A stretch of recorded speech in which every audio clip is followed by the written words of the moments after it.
Por primera vez, esta sociedad pacata y patriarcal ha tenido que mirarse al ombligo y aceptar que el acoso sexual es un delito y no un error de malinterpretación de las mujeres que confunden el trato familiar con acoso, como en mala hora lo insinuó Jorge Alfredo Vargas en su desafortunada carta en la que anunció su salida de Caracol Televisión. Como bien saben, a este presentador muy popular entre los colombianos y a Ricardo Rego, otro igualmente popular, lo sacó Caracol de su nómina por sus presuntas denuncias de acoso sexual. La carta de Jorge Alfredo Vargas es un insulto a las víctimas que lo han señalado y revela lo lejos que todavía estamos de que esta sociedad machista entienda lo que significa el acoso sexual y cómo este delito sirve, o se sirve mejor, del poder para manipular a las mujeres, cosificarlas y someterlas. En ese comunicado, el presentador se muestra como un padre ejemplar, un devoto de la Virgen y una víctima incomprendida. Es decir, pobrecito, él no tuvo la culpa, sino que la estúpida que lo denunció no fue capaz de leer bien su carácter siempre tan afable. Tampoco hubo una reflexión, más allá de la negación, ni se le sintió una pizca de arrepentimiento. En cambio, sí tuvo la osadía, óiganme bien, de despedirse de su audiencia, dando a entender que se iba de Caracol con la conciencia limpia del deber cumplido. A ver, no. Vargas salió de Caracol porque las denuncias por acoso sexual que tenían allí en esa empresa eran imposibles de ignorar. Se sabe que una valiente periodista que trabaja en ese canal presentó una denuncia de acoso sexual contra él, que se suma además a una queja que hace un año había presentado otra periodista. La reacción de Ricardo Rego fue aún más grotesca. En el comunicado que sacó, que no fue firmado por él, sino por su abogada, negó todas las denuncias que le hicieron periodistas durante la semana pasada en las redes y que todos leímos y todas leímos.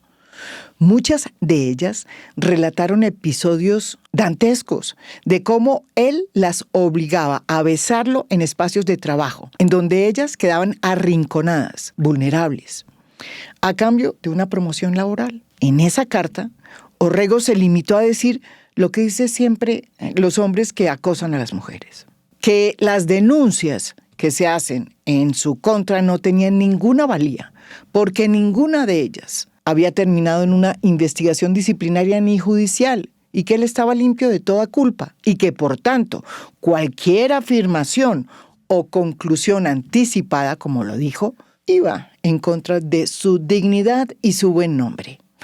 Bájense de ese bus, señores. Cuando las mujeres cuentan sus historias de acoso sexual en los medios o en las redes, no se trata de un chisme. La propia Corte Constitucional ha reconocido que el escrache es un mecanismo legítimo dentro de la libertad de expresión que puede ser utilizado en casos en que las instituciones no protegen a las víctimas de violencia de género. Y eso pasa en la sociedad. Y en cuanto a su honra y a su buen nombre, pues, a ver, son ellos los que han contribuido a socavarlas, no las mujeres que los denuncian. Ese argumento de que si no hay condena por acoso, no se puede señalar al acosador en los medios, lo esgrime Holman Morris, el director de RTBC. Él decidió denunciar por injuria y calumnia a Lina Castillo, una joven activista que trabajaba con él cuando era concejal de Bogotá, luego de que ella lo denunció por acoso sexual y laboral ante un medio de comunicación. El proceso ya lleva 6 años y Lina ha sido víctima de un acoso judicial sin precedentes. La fiscalía ya la imputó, le imputó cargos, y la semana pasada vimos cómo Holman Morris, empoderado, llegó a la audiencia rodeado de su guardia pretoriana, entre las que había empleados de RTBC.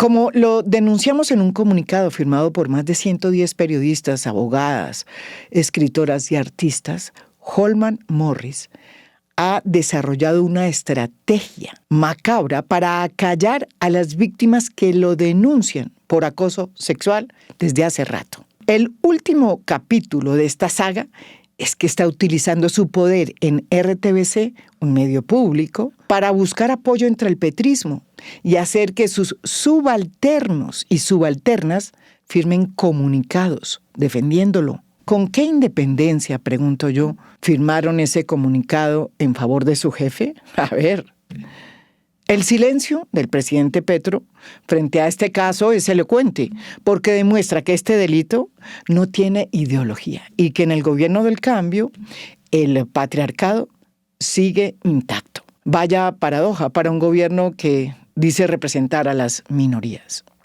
Holman Morris debería haber salido hace rato de su cargo, porque tiene una cola muy grande de mujeres que lo han señalado desde tiempo atrás de acoso sexual. Pero cada vez se atornilla más en el puesto.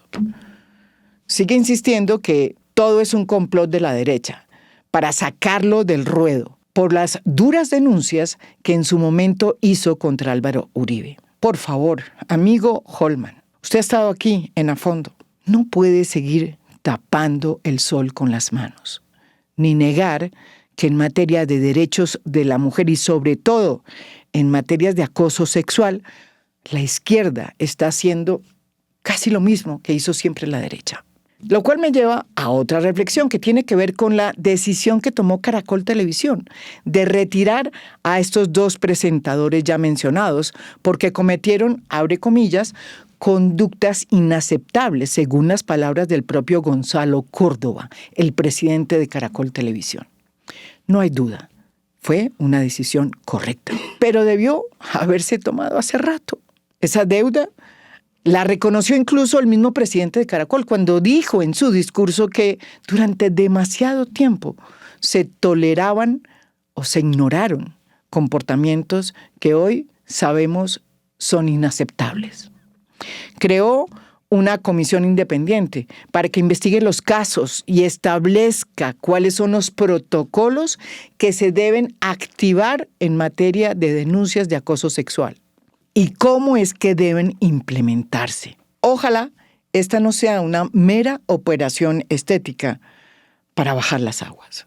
Ahora bien, este paso que dio Caracol, así como el que dio la Fiscalía, bienvenido ese paso, con sus nuevas directivas en las que se reafirma el enfoque de género y se reconoce el valor probatorio del escrache, pues no se habría podido dar sin la presión que ejercimos las mujeres.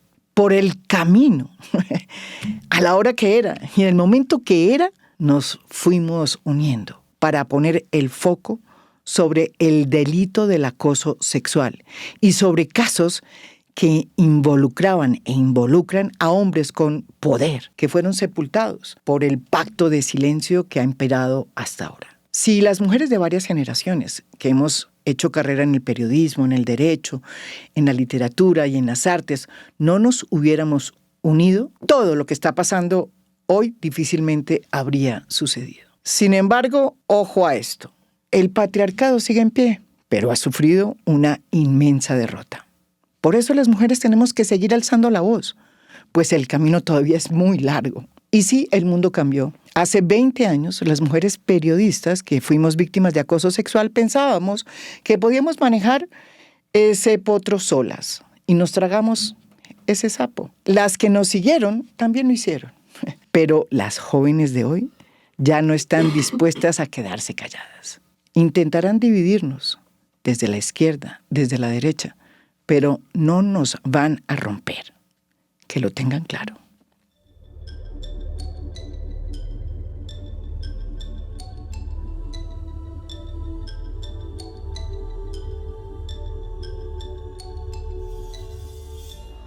A Fondo es un podcast producido por Mafialand. Producción general, Beatriz Acevedo. Producción de audio, Santiago Acosta López. Música original del maestro Óscar Acevedo. Nos pueden escuchar también en mi canal de YouTube. Gracias por escuchar. Soy María Jimena Duzán.